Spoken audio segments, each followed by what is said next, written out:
There are places that roughly correspond to the biblical locations. There is a river called Havor, and nearby there is a city called Gozan. It's very interesting. A few documents were found recently in the city on the river Habur, called Durkatlimu, a German excavation, and in 1993 they were published. Only 4 documents, I think, and in 1 or 2 of them there are Israelite names. One of them is Hezekiah. Now the date is the first year 2 or what, of Nebuchadnezzar. So that means they are not Judeans. They definitely are Israelites. Israelites in the area of Habur, where they should be. Today there are no Israelites waiting by the river Havor. But what if they moved east, taking their place names with them?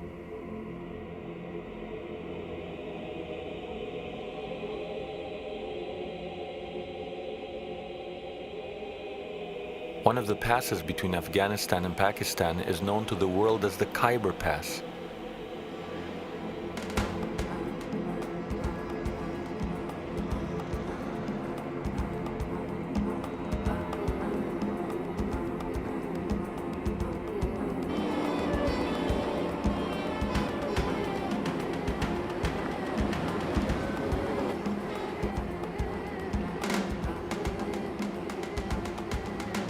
The Khyber Pass is one of the most lawless and dangerous places on earth. It is the heart of Pakistan's northwest frontier, the Wild West of the East. The first thing one notices is that the Pakistani government has no real authority here. The only way to obtain safe passage is to travel with an armed escort from the ruling people in the area, the Pathans. They have guarded the Khyber Pass for more than 2,000 years, driving away Genghis Khan, the British Army, and most recently, the Soviets. In Hebrew, it's known as the Havor Pass, the same name as in the Bible. And next to the Khyber Pass, there's a city called Peshawar in Pakistan. Peshawar means the same thing, the Havor Pass. So we thought, could the Khyber be Havor in the Bible? If it is, there should be here a river called Gozan. And right there, flowing into the Kabul River, is the river Ghazni.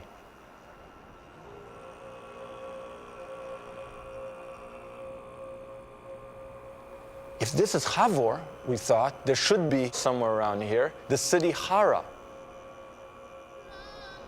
And 300 kilometers away, in Afghanistan, there's a city Herat.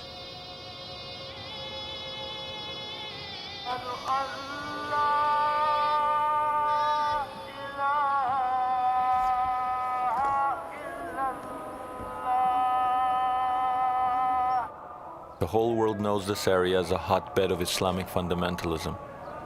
There are 15 million Pathans and not a single Jew among them.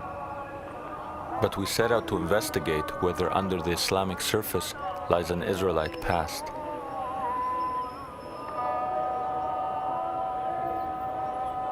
The first clue was the fact that the Pathans claimed to descend from Afghan, son of King Saul of Israel. From their perspective, Afghanistan is an Israelite name.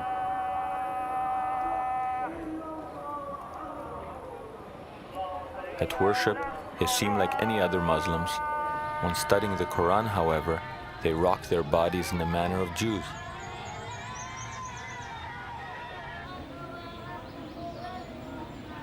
To this day, it is an ancient code called Pukhtunwali, rather than Islamic law, which commands their ultimate loyalty.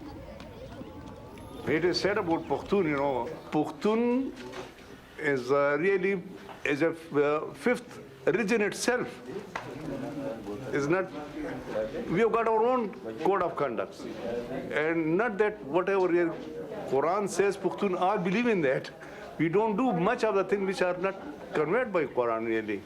That's why it is said, it is a proverb that Pushtun nim Quran namani. Or Pukhto pinzam mazhab de wali. You know. Pukhtuwali, the code of the Pukhtu. And what is this Pukhtuwali? It's basically Old Testament law in a kind of unforgiving way, where you don't have any kind of rabbinical softening of it. Eye for an eye means eye for an eye, literally. Adultery, you're finished. If there is a conflict between your own Pukhtunwali law and Islam, which do the Pathans choose? Our customs are those of the Pukhtun, or Pathan. There are 11 Pathan tribes in the Khyber. We all have the same customs. The main law here is the Islamic Sharia. But we Pathan follow our own specific Pukhtunwali customs. For example, according to Islam, there must be established evidence for the conviction of adultery. You cannot convict anyone without sufficient evidence of fact. But according to Pukhtunwali, if there is even the slightest suspicion of an illegitimate relationship between a man and a woman, both are convicted and killed. The matter is closed, and there is nothing left to discuss. As in the Bible, the Pathans still engage in animal sacrifices for religious purposes. I am of the Musahel, the people of Moses. We make sacrifices of sheep. For example, at a wedding festival, our elders would sacrifice 4 sheep. Today, when times are good, a man can sacrifice 10 sheep.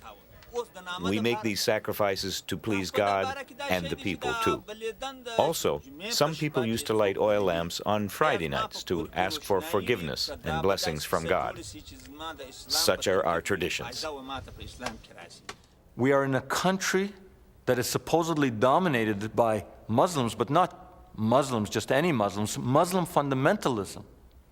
And yet we come face to face with people that say we are Musahel. We are from the people of Moses.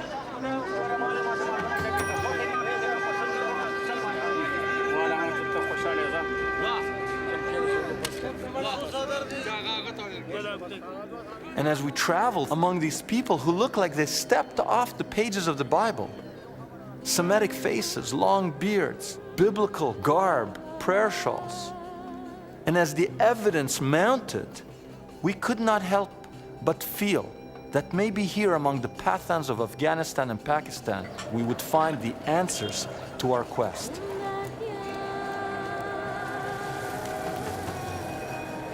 We were astounded to learn that the Pathans adhere to biblical laws that were thought to have disappeared thousands of years ago.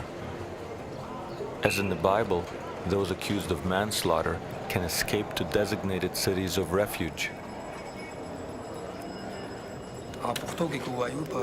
It is mentioned in our old books that if you kill someone unintentionally, then you can flee to a designated place of refuge. Our books tell us that Moses ordered Joshua to establish cities of refuge and told the people that they should honor them. Today, we educated people think it is backwards to protect a criminal in this way, but the people in those areas of refuge look upon the matter as holy. To protect a fugitive is the sacred job of the elders. They treat him as their guest.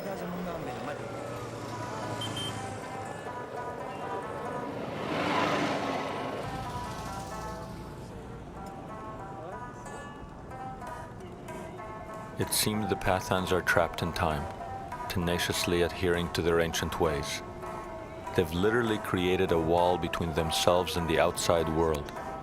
They live in these extended family compounds, their women hidden inside.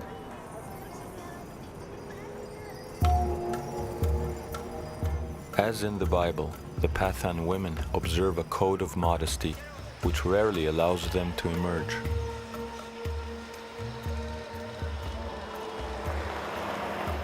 I asked the Pathan, how could you have love songs when you keep your women hidden? It's what, a man singing a song to someone in the kitchen from the other room, the dining room? He said no, he laughed and he said, all our love songs take place at the wells. The only legitimate place for a woman in modesty to be seen is at the well. And immediately it struck me that every one of the biblical romances happens at a well. Moses meets Zipporah at the well. Right? Jacob meets Rachel and Leah at the well. Rebecca for Isaac is met at the well. It's always at the well.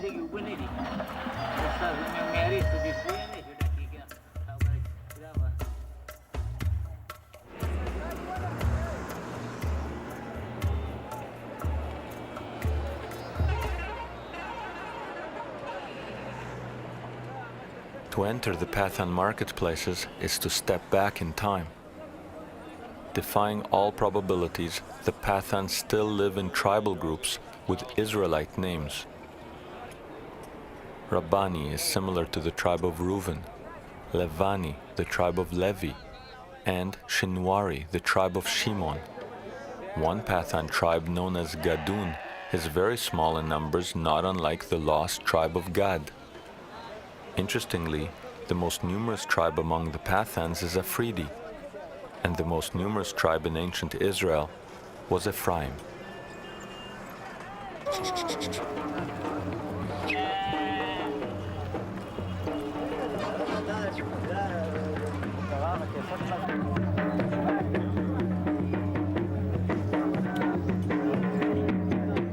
There is even a sub-tribe called Waziri, known for wearing its hair long. In biblical times, Naziri, such as Samson, also did not cut their hair.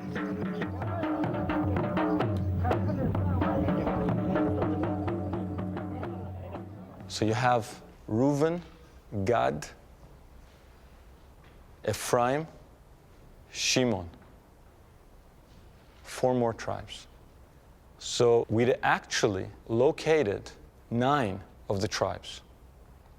Or let me put it differently. We think we located 9 of the tribes. If we haven't located 9 of the tribes, then it's a very strange coincidence going on that you have all these people with biblical names, with biblical practices, with an Israelite memory, exactly where they should be according to the biblical map. If someone can come up with another explanation, I'm open to it, but I couldn't understand it.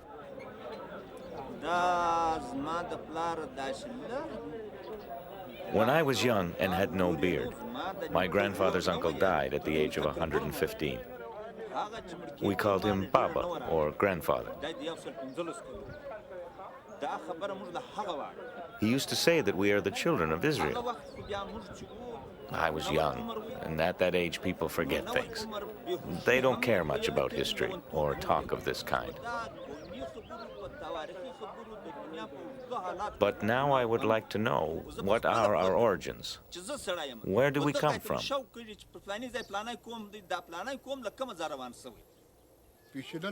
Our grandfathers always told us that we are from the Bani Israel, the children of Israel. They said the Jews are as pathan as we are. It's clear that a Judaic memory persists, but were there ever people here who openly identified with Judaism? If you look up Harat in the Encyclopedia Judaica, for example, you'll find 1 or 2 paragraphs. If you look up a Western Jewish community, you'll find pages and pages and pages. And when you look up Harat, it says the Jewish community may have been in Harat for somewhere between 1,000 and 2,000 years. They're talking about a community that lived somewhere for at least 1,000 years, and there's a paragraph or 2 on them. What does this tell us? It tells us that they're lost to our consciousness, that they've fallen off the Western radar screen.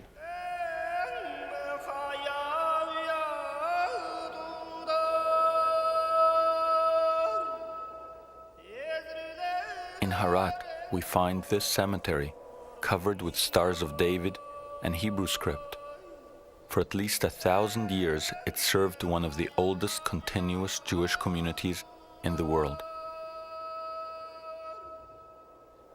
The Jews of Harat are no more. The last of them left in the late 1980s following the Soviet invasion.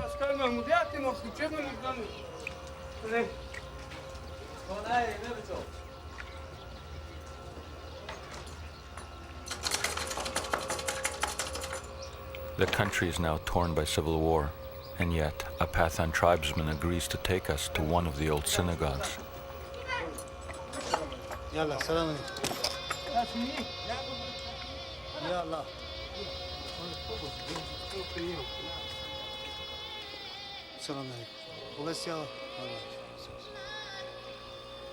For hundreds of years, people entered this house of prayer through the grand doorways leading into its beautiful sanctuary.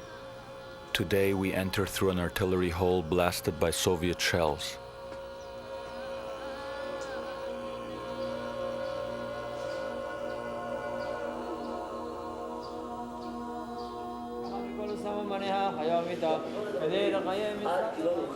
There is now a tiny community of Afghani Jews in Israel. Like the Bukharans, they are largely unknown here. They remember their former Pathan neighbors as not quite Jewish, but perhaps related to them in some way. They were the ones who wore these prayer shawls, four-cornered garments like we do.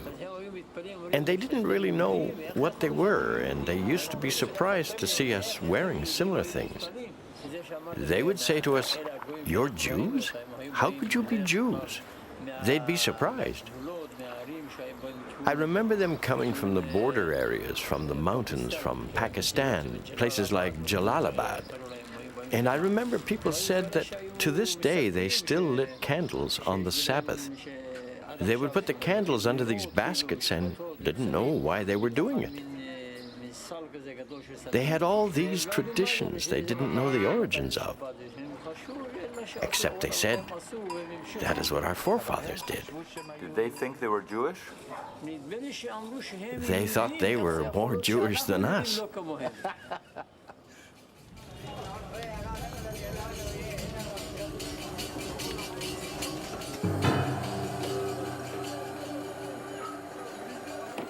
The prophets say that equal numbers of Israelites and Judeans will herald the Messiah. Interestingly, the number of Pathans and Jews in the world is virtually identical. The prophecy also foretells that it is Menashe and Ephraim that will take the lead in the return. In India, we had encountered the Menashe. If we were right, here among the Afridi, we had come face to face with Ephraim. However, before we could accept that the end of days was upon us, we needed more proof. On the road to Armageddon, it now seemed appropriate that our journey take us through a minefield.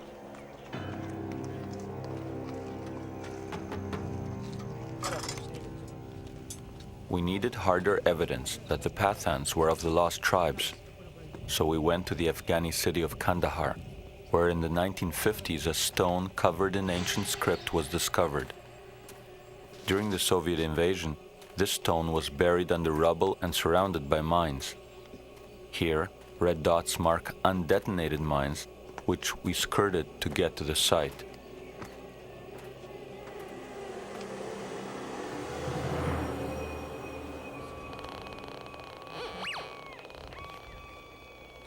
"2,300 years ago, the Buddhist emperor Ashoka put up propaganda pillars throughout his empire. Until the Kandahar discovery, it was thought that these stones were always written in Sanskrit.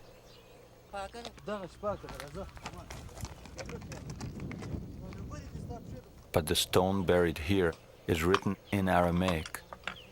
In other words, the people then living here spoke in the everyday language of the Israelite tribes.